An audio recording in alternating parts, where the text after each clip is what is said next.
Robinson. This is the steam pipe we received from our supplier.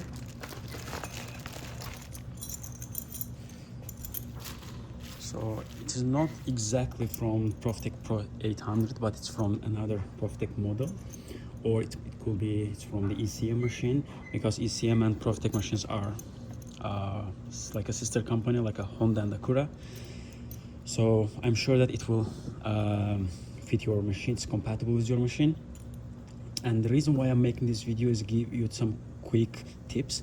I know you are a handy person, but I think it's better to know these insights before you install it, because I made these mistakes and I learned from these mistakes when I installed the copper pipes.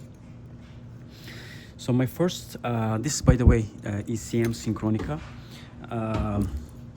So I already opened this steam tube from here to show you how you should adjust these nuts. So my first recommendation is about aligning the tips. So when you align the tips, what you need to do, first try to align these tips with the entrance like this, and then put the nut on top of it and do first rotation with your hand. Only use your hand. Do not use the wrench in the beginning, and I'll explain why. And the first 10 rotations can be done with the hands, and once you feel the resistance, now it's a time to switch the wrench. You can switch the wrench and you can give final torques to close it. The reason why you should your hand first, because sometimes when the user or technician, someone just tilt the nut like this, or you can misalign it, or you can position like a tilted like this. If you use your hand to rotate it like this, you will feel that after a couple of rotations you will start to feel the resistance here. So it is the direct indication of misalignment.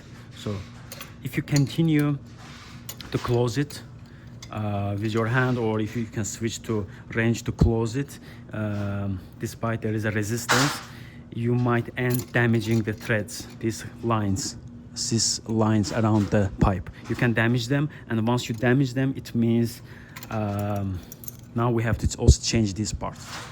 And also these threads here, it can also damage it. So that's why my recommendation is just align these tips first, and then start to rotate this nut until you feel the resistance. Once you feel the resistance, now you can switch to wrench and do 1 or 2 small rotations, not full rotations, just you will feel it.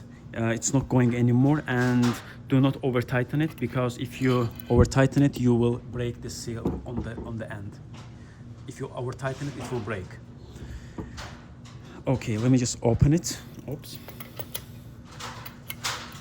In order to open it, you have to rotate counterclockwise. To close it, clockwise direction. Once you install the one side, and now you can adjust the second side like this.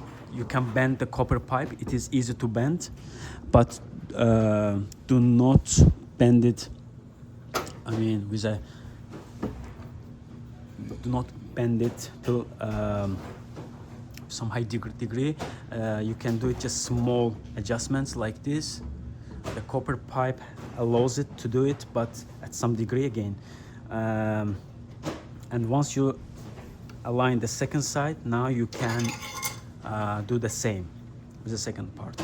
And I remember in one of my emails, I mentioned the technique that can help you to understand till how much you should tighten it. So distance here,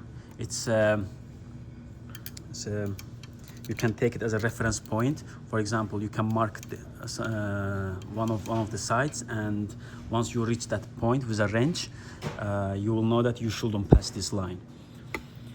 Actually, the correct way to close the copper copper pipes, you have to use the torque wrench, and you have to get the information about the torque readings for this pipe. Basically, you need a spec sheet for these pipes, and you have to set this torque limit on your wrench, and once the wrench reaches that point, that torque, it stops there. But unfortunately, manufacturer doesn't share this information with us, and therefore I'm unable to assist you on correct way to close it. But in this way, you can take a reference the distance, and this way you will be safe. Don't worry about it. And if you need assistance or any kind of help, please let me know. So that's it. Thank you.